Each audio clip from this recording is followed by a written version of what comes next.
Hi, I'm Lorene. I was standing in the kitchen, cooking Christmas dinner like I always do, when I overheard my sister tell our mom I was a failure. I smiled, not because it didn't hurt, but because I finally saw it for what it was. 3 days later, I stopped paying their bills, and then I discovered they'd taken out a mortgage. In my name. How do you confront a family who calls you invisible while living off your silence? And what happens when you finally say, enough? I spent most of the afternoon in the kitchen, hands deep in flour, mind tucked somewhere between the rosemary lamb roast and the gingerbread cooling by the window. The snow had started falling softly an hour ago, brushing the windows with that postcard kind of winter scene you only see in department store ads. From the living room, a jazz version of Silent Night hummed through the speakers. A pretty backdrop. A lie, really. No one had asked me to host Christmas this year, just like they hadn't the year before. But they all assumed it, as always. Because I didn't have a husband to split time with. Because I didn't have kids who needed presents, or naps, or their own traditions. Because I didn't have an excuse. So there I was, marinating, mixing, arranging. I even handwrote name cards for everyone, a tradition I'd carried on from when Grandma was still alive. I placed mine quietly at the end of the table. I already knew it'd be the one no one noticed missing. At one point, while rinsing a spoon, I heard voices drift from the hallway. The door was barely cracked, but it was enough. I froze. Not because I was eavesdropping. This house didn't need walls to hear the truth, but because of how natural they sounded saying it. "She's a failure, Mom," Marla's voice said, as casual as if she were commenting on the weather. "She's almost 40, still clinging to this house like some little contractor who peaked with drywall and a paintbrush." I didn't hear footsteps, just a pause. Then Mom's reply. "We let her feel important. It keeps her out of trouble." The spoon slipped from my hand and clattered into the sink. The sound echoed across the tile. I didn't cry, didn't even flinch. I wiped my fingers on the dish towel, turned the oven down by 5 degrees, and smiled. That smile, I'd worn it before. At funerals, where people pretended to miss each other. At graduation parties, where my name didn't show up in the slideshow. At every family event, where I paid for the drinks and still ended up clearing the dishes alone. A few minutes later, I stepped out of the kitchen to grab the wine from the dining hutch. On the hallway table, I saw it. A stack of holiday invitations still rubber-banded together. Glendora had printed them at Office Depot. One peek and I saw it, bold and centered. Christmas dinner hosted by Glendora and Marla Birch. I stared at the text for a second longer than I needed to. Then I took a breath, adjusted my scarf, and walked back into the kitchen. No one had noticed me leave. No one would notice if I stayed. I opened the window over the sink to let the pie cool, the sting of cold air biting at my hands. But I needed it. Needed to feel something that wasn't numb, that wasn't buried under years of making excuses for people who couldn't name what I brought to the table, but sure as hell ate off it. The house started to fill with the sounds of people arriving, car doors slamming, boots hitting pavement, laughter in the driveway that didn't include me. I heard Marla greeting someone at the door with her fake hostess voice, the one she used when trying to impress people who didn't know better. I walked over to the dining table, picked up the name card I had written for myself, and quietly slid it into the drawer with the silverware. That way, no one would know it had ever been there. That way, they wouldn't feel guilty for not mentioning me. I stayed in the kitchen longer than I needed to, pretending to fuss with the appetizers, arranging the deviled eggs just so, then rearranging them again. From the clinking of glasses and footsteps on hardwood, I could tell people were settling in. My name was never called. Eventually, I stepped out to check on the wine, keeping my face neutral. That's when it happened. A woman I barely recognized, someone Marla probably knew from yoga, or one of those short-lived book clubs, walked straight up to me near the counter. She was holding a glass of Cabernet and smiling. "Are you the caterer? Everything's just wonderful." I stared at her for a moment, long enough for her expression to shift into an awkward sort of chuckle. Before I could say a word, Glendora chimed in from behind her, waving her hand dismissively like I was a stray leaf she hadn't bothered sweeping yet. "Oh, that's Lorene. She's always been a kitchen type," she said with a chuckle that held no warmth. "Loves this kind of stuff." The woman nodded, laughed politely, and walked away. That moment should have stung, but it didn't. Not anymore. Then Marla breezed by with a half glass of wine and her usual perfume cloud, loud enough for anyone nearby to hear. She does this every year. It's her thing. Makes her feel useful. Makes her feel useful? That one stuck. I went back to the oven to check the rolls, even though they weren't close to ready. In the hallway mirror, I caught my reflection. My cheeks were flushed, not from the heat, just the usual quiet, internal thunder I'd gotten good at muffling. That, and the effort it took to smile at people who walked past me like I was paid help. The worst part? No one even meant it cruelly. That's what made it burn deeper. Dinner rolled on. I poured drinks, fetched napkins, cleared plates. Somewhere between the second and third course, I realized no one had actually thanked me. Not once. I overheard Marla explaining the roasted carrots, ones I'd glazed with maple and cumin for hours, to a friend from her firm.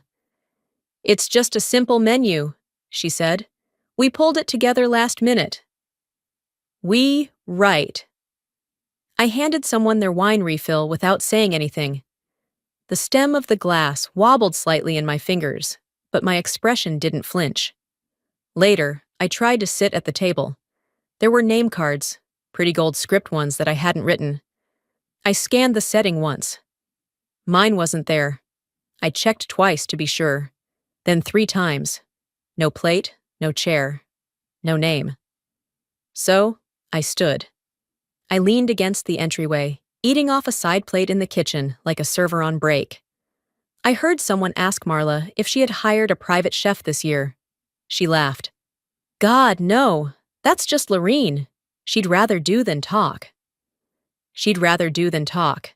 I took out my phone and opened the Notes app, tapped the plus icon. I titled it, "They Keep Forgetting Me." Underneath, I began to list. Quiet, methodical.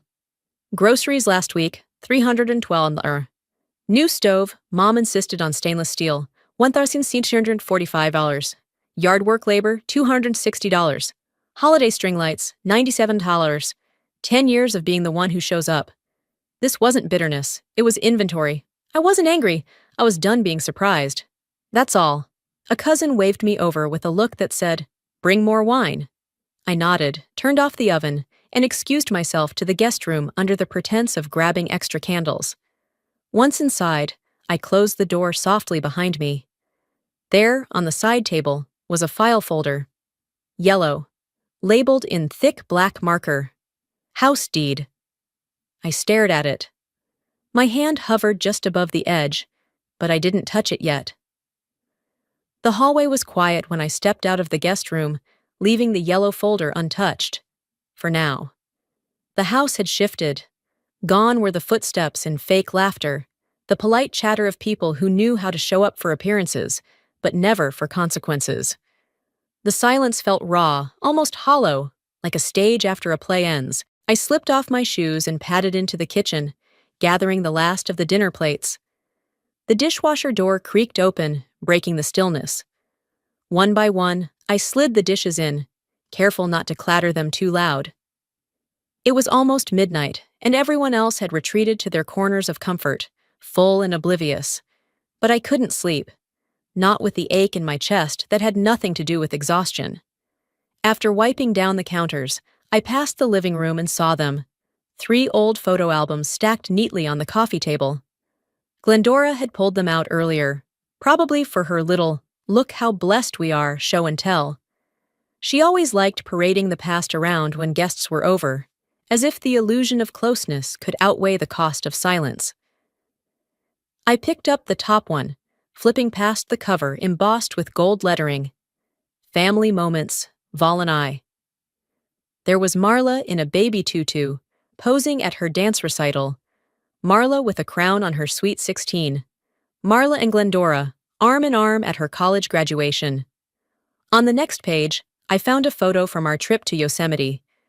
I remember holding the camera for that shot. I wasn't in it. Of course I wasn't. Page after page, the theme continued. Christmases, birthdays, cookouts, all with Marla front and center. If I was there at all, I was either in the background, out of focus, or missing entirely. Only twice did I see my own face. One, I must have been 7, standing behind Marla as she opened a gift. My eyes were half shut, mid-blink. The second, I was maybe 15, partially obscured by Glendora's hand waving at someone off camera. My name wasn't scribbled under either. A slip of paper fell out from the back of the album. I caught it before it hit the carpet. On it, in Glendora's loopy cursive, were the words, Marla's Memories. For future photo boards. Future photo boards. I let out a quiet exhale and closed the album, not slamming it. Just enough to feel it settle. Behind me, I heard the faint clink of ice in a glass. Didn't think you'd still be up. Daryl's voice came from the entryway. He stepped into the room with a scotch in hand, wearing his old flannel robe like it made him approachable. I couldn't sleep, I said, not looking at him. He nodded toward the album on my lap. Those old things still holding up? Interesting collection, I said, keeping my tone even. He sat in the armchair across from me, exhaling as he settled in. Your mother always loved keeping track of everything. Pictures, receipts, birthday cards, that kind of thing. I flipped the album open again and held it up. Did you ever notice I wasn't in these? Daryl took a sip. You were always working, fixing something, helping in the kitchen. Marla was better at showing up when it counted. When it counted? I repeated. My voice wasn't loud, but it was sharper now. He shifted in his chair. I didn't mean it like that. No? I closed the album gently, then placed it on the coffee table. Because it sounds a lot like you're saying I was only visible when I wasn't being useful. He looked down at his drink, then back at me. I'm just saying, you were dependable. That's not a bad thing. Except it makes me invisible in every photo, every story, every thank you speech, I said. I've built every room you people feel safe in, and I've never been seen inside one. He didn't answer, just stood up slowly, scotch still in hand. Try to get some rest, he said, turning toward the hallway. As he left, I watched his back disappear into the shadows, the same way my presence had vanished from every family narrative they'd ever told. I turned back to the album, pulled a Sharpie from the side drawer, and scribbled across the back cover in bold, angry strokes. Erased, but never again. I left the living room without turning back. The Sharpie still in my hand, its scent lingering like a warning. The house had gone still. A different kind of quiet, one that hummed just beneath the surface. I moved down the hall, shutting my bedroom door with care. I didn't need the click to echo. What came next didn't require an audience. Morning came slow, the kind of gray light that seeps through curtains and asks nothing of you. I hadn't slept. Instead, I stared at the ceiling until I decided staring wasn't enough. By 7, I was at my small desk with a cup of black coffee and my laptop already humming. I opened my banking app. The numbers didn't surprise me anymore, but I wasn't looking for shock. I was looking for a pattern. Groceries, cell phone bills, new tires for Glendora's car last summer. She'd forgotten to pay me back, then acted annoyed when I asked about it. A dozen recurring payments marked under vague labels like household or medical that always traced back to me. I highlighted each line, adding tags. Me, Marla, them. Scrolling through the charges, I paused at a check labeled Mom's Dentist. The amount, $3,500. I remembered sending it after Glendora's root canal. She'd called crying from the parking lot, said she couldn't go through with it unless I helped. I did. No questions asked. Now I had all the questions in the world. In the background, I could hear Glendora humming something vaguely like a Christmas hymn. She was in the kitchen, probably stirring coffee with the same hand she used to sign cards that never included my name. I clicked over to my credit card portal next. The last few months unfolded like a shopping spree I never knew I went on. An Uber from Phoenix, a dinner bill for two at a place called the Ember House. I'd never heard of it. I hadn't even left Flagstaff in over 6 weeks. And then, Sephora, $298. My stomach tightened. Marla's makeup drawer was bigger than her resume. The same Marla who once laughed at me for still using drugstore mascara. "You could try investing in your face," she'd said. "Might be the only return you get this year." I called the number on the back of the card. A woman named Tara answered, cheerful and unaware. "Yes, ma'am, those purchases were made using the card ending in 38XX. That account is still active and linked to your email. Would you like to dispute them?"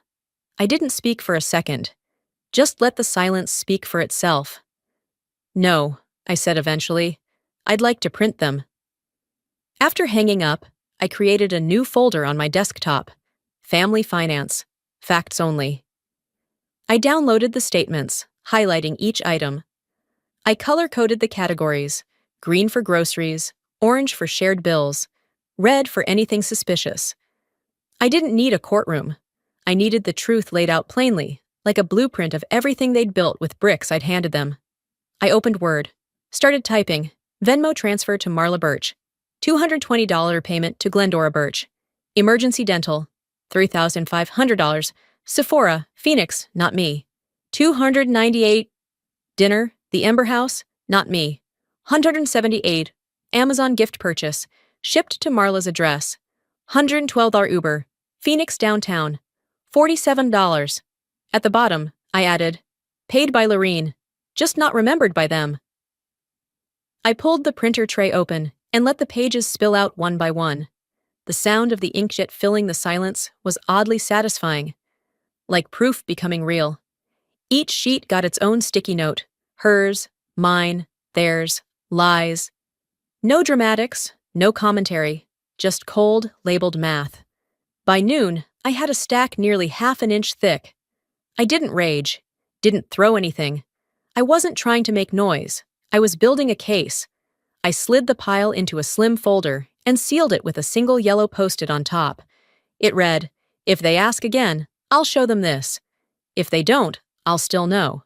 Before I closed my laptop, I searched my name one last time in the statements, just to see if, somewhere, they'd ever tagged me. Nothing. Then I opened Facebook out of habit. Right there, posted the night before, was a picture of Marla with a balloon arch behind her and a champagne flute in hand. Her caption read, "Marla's 40th birthday bash, sponsored by Family Love." The timestamp? Same day as the dental check. Same amount. Same family. I didn't react. Not outwardly. I didn't text her. I didn't call. I clicked the 3 little dots in the corner of her post. Then I hit save. 2 mornings passed. I spent them quietly. The snow that had blanketed the yard began to melt in patches, revealing the uneven landscaping I had fixed the year before. No one noticed that, either. By the afternoon of the 3rd day, I was outside trimming the boxwoods along the fence. It wasn't gardening weather, but I needed something with an edge in my hand. Something to remind me I could still shape things, cut away what didn't belong. That's when Mr. Blevins, our neighbor from 2 doors down, strolled by with his golden retriever. He waved, called out, "You and Marla did a fantastic job with the place. She showed us the pictures. Looked like something straight out of a magazine." I straightened up. "Pictures?" He pulled out his phone, scrolling casually. "She posted it on Facebook, real classy. Said it was a dream come true for both of you." Both of us. I wiped my gloves on my jeans. "Thanks," I said, flat. Then turned back toward the house without another word. I didn't slam the door when I walked in, but I let it shut with enough force to make a statement. Marla was on the couch, scrolling her phone, legs tucked beneath her like she belonged there, like she had earned that comfort. I walked to the drawer where I kept the file, the one labeled with her name, my receipts, and our mother's excuses. She didn't look up until I placed a printed sheet on the coffee table.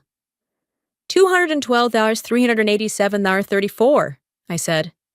"That's what this house has cost me since Dad lost his job." Marla glanced at the page, unfazed. "Okay?" Every dollar, I continued. Every coat of paint, roof repair, plumbing issue, lawn service, insurance premium. You name it. She shrugged, tossing her phone onto the cushion beside her. I was just posting for the vibe. People like to see something put together. For the vibe? I leaned forward, pointing to her post. You captioned it. New chapter. Dream home finally ours. You didn't say vibe.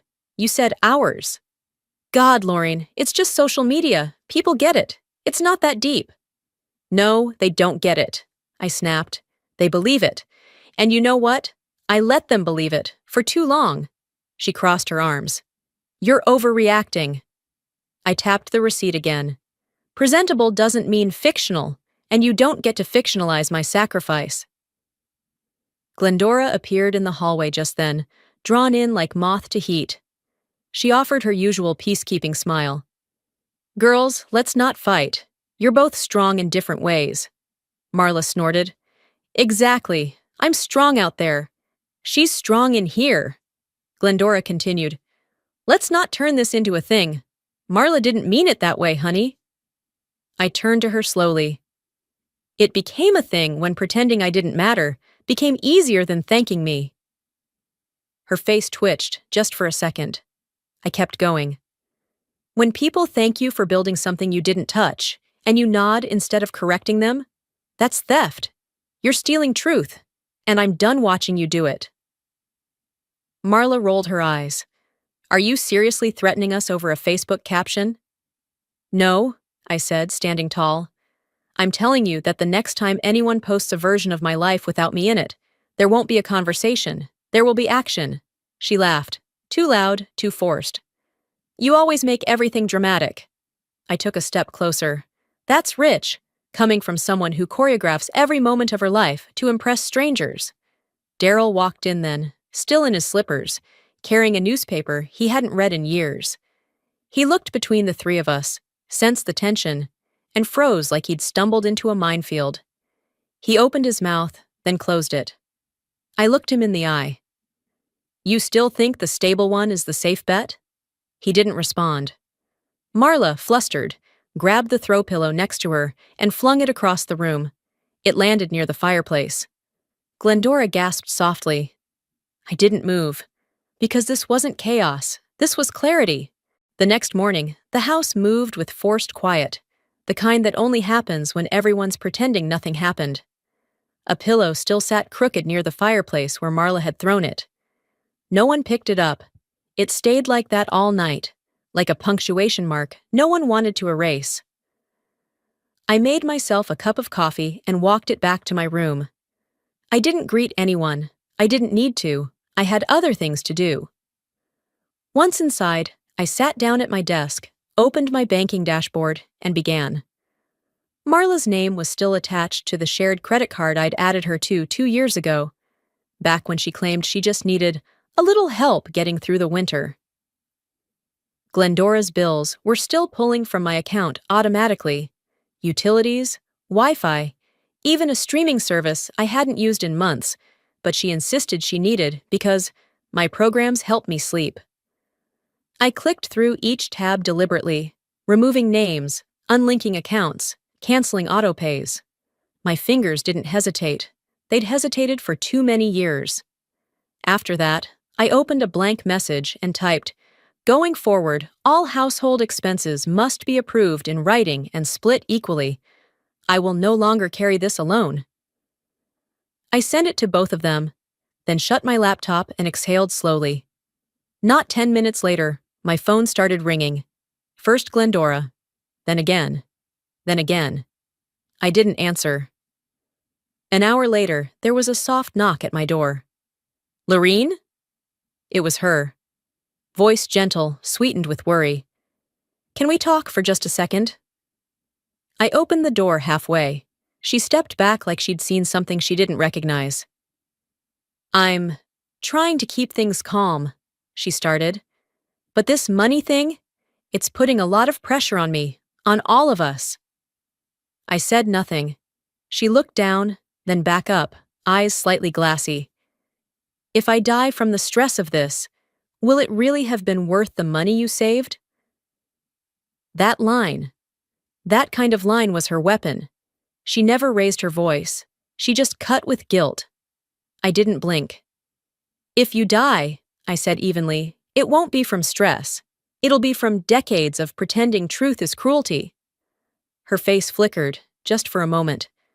But instead of responding, she turned and walked away. Her slippers made that faint scuffing sound across the hallway tile, as if even the floor was tired of carrying her.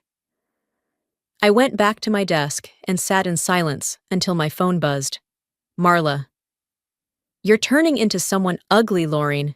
You used to care." I stared at the message for a few seconds, then locked my screen. Later that afternoon, I returned to the spreadsheet I'd started, the one where everything was documented, every charge, every transfer, every time I said yes while they treated me like a backup generator. Scrolling down, I found the transaction from 2 months ago, $3,500. Memo: Mom's dental surgery. That call still echoed in my head. Glendora crying at the oral surgeon's parking lot, saying she didn't want to lose another tooth, didn't have the money. I wired it immediately. I clicked over to Facebook, needing a break. And there it was, still up, Marla's 40th birthday bash. Can't believe we pulled it off. Gold balloons, catered food, matching champagne flutes. And Marla, beaming. The date? Same day as the dental check. The cost? Just about the same. The caption? Sponsored by Family Love. I didn't comment. I didn't call. I didn't even screenshot it. I saved the post. Then I opened a new browser tab. Typed in Arizona Property Fraud Law. A list of statutes filled the screen. Definitions, consequences, examples. I skimmed, eyes narrowing. Not because I was afraid, because I was done playing polite. I didn't need permission, just precision. I didn't sleep that night, not from restlessness, but from strategy. There was a shift in the air, the kind that comes right before a storm breaks. I felt it in my spine, in the silence of the house, in the blue light from my laptop as I organized every screenshot, every bank statement, every whisper of deception. By morning, the fallout began. My phone buzzed violently on the nightstand. I turned it over, 16 notifications, 47 comments, all from Facebook. I opened the app and saw the post. Glendora Birch. Raising children isn't easy, but some repay love with cold shoulders and greed. I still pray for the one who turned away. I stared at the words, letting each one fall into place like weights. The image attached was a decades-old photo of me and Marla, back when I still believed a family portrait meant something. The comments underneath were a buffet of moral superiority and subtle jabs. "You deserve better, Glendora." "Some daughters forget who fed them." "That job changed her. She's not the sweet girl you raised." I didn't respond. Instead, I pressed Save Post, then began taking screenshots of every comment, every reaction, every name that clicked like. I created a folder, Defamation Thread. I wasn't angry. I was collecting data. Truth doesn't panic, it plans. I shut the app and stretched my back. Downstairs, I could hear Glendora humming as she stirred creamer into her coffee like nothing had happened. The same woman who weaponized sentiment with a tea towel over her shoulder and guilt in her voice. Then the real blow arrived. An email from my bank flagged an account security alert. Unusual financial activity. Large transaction tied to a home loan. I logged in immediately. There it was. $120,000 mortgage. Opened under my name, 2 months ago. Cosigner, D. Birch. Address, the house I currently lived in. I called the bank without hesitation. The woman who answered walked me through the paperwork. "Yes, ma'am, it was submitted electronically with digital signatures and verified income." "Whose name is listed as cosigner?" "Daryl Birch." I didn't feel anything at first, not anger, not even betrayal, just a strange kind of stillness. I asked her to send me the full file. She confirmed it would be emailed within the hour. I hung up and opened my email client. New message, subject line, RE, mortgage documents, as requested. Attached was the PDF. I opened it slowly, each page confirming what I already knew in my gut. Fake email, forged signature, stolen identity. The kind of crime that doesn't get talked about at brunch. I clicked forward and typed, to Ellis Roth. Subject, urgent, mortgage fraud involving family message. Please review attached. I need to know my options. Fast. Laureen. I hit send.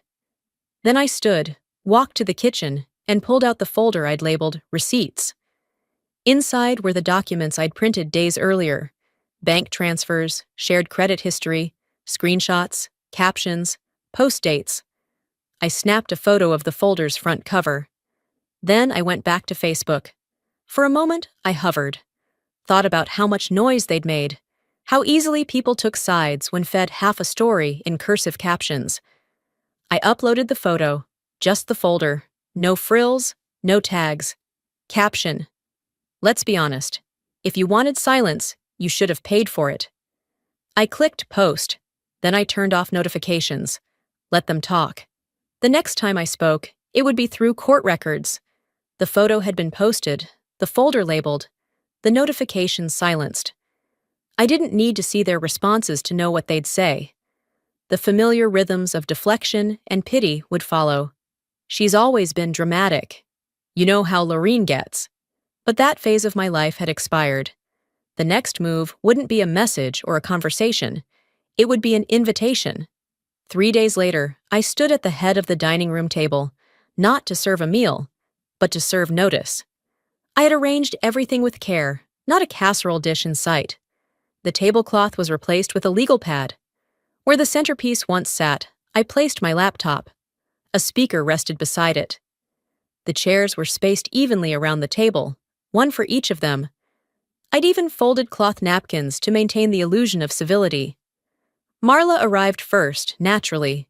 She walked in wearing a sweater with glittery threads and a forced smile. "Trying again for peace?" she said, dropping her purse on a chair. I said nothing, just gestured for her to sit. Glendora followed, her pearls catching the hallway light. She glanced at the table and hesitated. "No food? Not today," I said. Daryl showed up last, still smelling faintly of the workshop he escaped to when feelings got too close. Once seated, the room fell into that odd hush reserved for funerals and forced interventions. "Thank you for coming," I said, standing behind my chair.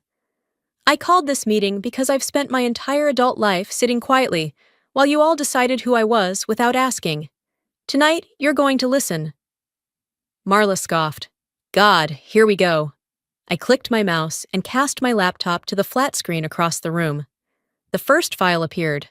A spreadsheet with columns for every bank transaction I'd covered, every Venmo transfer, every Amazon charge sent to Glendora's or Marla's address. "No one asked you to do all this," Marla said. "You're right," I replied.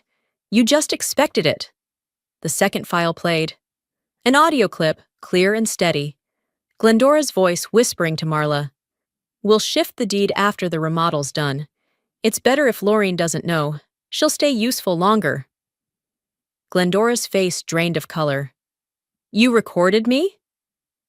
"You plotted against me," I said. Daryl looked up for the first time. "Let's not overreact. You know your mother, she exaggerates." I advanced to the third file. The mortgage application. My name, my social security number, my forged signature, co-signed by Daryl Birch. I turned to him. "You signed it. You co-signed a loan using my name, my credit. You gave away something that doesn't belong to you." He shifted, eyes darting toward Glendora, who shook her head in disbelief. "We just needed leverage," she muttered. "You weren't using it properly. You were hoarding." "Hoarding," I repeated. "You think I was hoarding security, my own security, after all I gave you?" Marla tried to break in, her tone frantic. "It was for all of us, Laureen. I've had a hard time, too. You act like you're the only one who's ever struggled." "You've never struggled," I said calmly. "You've coasted. And you've done it on the backs of people who wouldn't let the house fall apart just because no one said thank you." The room stayed silent. Then a knock came at the door. I opened it to reveal Ellis Roth, my lawyer, wearing a tailored suit and a look that could cut stone. He entered with a manila envelope and a folder under his arm. "Mrs. Glendora Birch and Ms. Marla Birch?" he said clearly. They both nodded, confused. "You are being formally served notice of civil litigation regarding financial fraud, misrepresentation, and identity theft," he said, laying the documents neatly on the table. Darrell stood. "Now wait a minute. This is a family matter." Ellis turned to him. "No, sir. It became a legal matter the moment you signed a document under false pretense." Marla looked like someone had pulled the ground out from under her. "You're really doing this?" "You already did," I said. "I'm just not covering it up anymore." Glendora leaned back in her chair, tears streaming now. "You can't do this to your own mother." I leaned in, meeting her gaze directly. "I didn't do this to my family," I said. "You just never treated me like I was part of it." Ellis nodded once, then excused himself, letting the door close gently behind him. I turned and walked to the wall where a framed print of the family tree hung. Names etched, branches flowing. My name sat near the bottom, in smaller font. I took it down, brought it to the fireplace, folded it once, then again, and dropped it into the flames. It didn't roar, it didn't flare, it just crackled, slow and quiet. Just like the truth. The fire burned low into the evening, just enough to erase the paper, but not the history. The crackle faded, and with it, something else inside me settled. That night, I didn't argue. I didn't explain. I slept. For the first time in what felt like years, I didn't dream about being overlooked.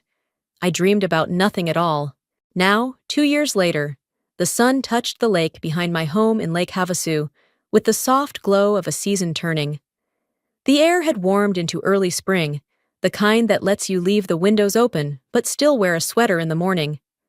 I stood barefoot on the back porch, a mug of cinnamon tea in my hand, watching ripples shift across the water. The house behind me was modest, but it was mine, designed with intention, built with peace in mind. No grand foyer, no walls hung with portraits that meant nothing. Just light, quiet, and space. My partner was away for the weekend with our dog, camping a few hours north. I used the alone time to sort through what little was left from my former life. I opened the cedar trunk in my office, a gift from a client who once told me, "Every woman deserves a box for the things that don't fit in drawers." Inside were handwritten recipes, a pair of gloves from my grandmother, and at the very bottom, a sealed manila envelope. I knew what it held before I touched it. The last page from a chapter I never truly reread, but also never completely closed. I laid the envelope on the desk and opened the drawer beside it. Inside was a letter that had arrived weeks ago. The handwriting on the envelope had been instantly familiar. Uneven, careful cursive that tried too hard to look graceful. Glendora. I read it again, slowly. I'd already read it twice the night it arrived. "Lorene, I was wrong. Not about everything, but about enough that I wish I'd listened. I hope you're happy. You deserve to be. Mom." No flowery apologies, no excuses, but also no real ownership. I didn't expect anything else. Along with the letter came a printed voicemail transcript from Ellis. I hadn't asked him to send it. He just knew I should see it. Marla had apparently left it during a brief call to his office, when she thought I might listen through someone else. "Tell her, I didn't know how deep I'd gone until the lights went out. She was the only real one among us." That line stuck with me. Not because it healed anything, but because it proved I hadn't imagined it. I folded both papers and slipped them back into the envelope, then placed it into the trunk, not for safekeeping, but as acknowledgement. I didn't need to reread it again. I'd already memorized the parts that mattered. I turned to my computer and opened the folder labeled "Closed Case, Birch." I hovered over it for a second, then dragged it to the trash. When the pop-up asked if I was sure, I clicked yes. The only thing I kept was one printed page, a simple sheet with the header I'd typed all that time ago. "They keep forgetting me." Below it, in fresh ink, I wrote, "And that's okay, because I remembered me." I slid it into a new envelope, sealed it, and placed it in the trunk with the others. Not to revisit, but to keep the promise I'd made to myself, that I could walk forward without dragging broken pieces behind me. As the sun dipped lower, casting a soft shimmer across the lake, I picked up my phone and typed a short message to Ellis. "Thanks for everything. I'm okay." Really. I stared at the screen for a long moment. Then, just before pressing send, I backspaced the message, slowly, word by word. I set the phone down and smiled. Not big, not proud, just sure. Sometimes, walking away isn't weakness, it's wisdom. For years, I thought love meant staying. That loyalty required silence. That being the dependable one meant accepting crumbs while others feasted on my labor. But here's what I learned. The hard way. When you stop begging to be seen, you start seeing yourself more clearly than ever before. If you're watching this, and you've ever felt invisible in your own family, if you've ever poured yourself out until there was nothing left, just to be tolerated, not loved, then I want you to know you're not alone, and you're not wrong for finally choosing yourself. We live in a culture that says family above all, but let me ask you, what is family if it costs you your dignity? Sometimes the most loving thing you can do, for yourself, and even for them, is to set a boundary they never expected you to draw. Now I'm curious, have you ever had to walk away from the people who were supposed to protect you? Was it your sister, a parent, a spouse, or maybe it was everyone? Tell me in the comments, what part of this story hit you the hardest? If this video moved you, type 1 in the comments, or just let me know where you're watching from. I read every word. And hey, if this story reminded you of someone you love, or someone you finally let go of, don't forget to share it. If you want more stories like this, real, raw, and worth hearing, make sure to hit that subscribe button and turn on notifications, because next time, it might be your story we're telling. Thank you for watching. And remember, letting go isn't giving up. It's making space for peace.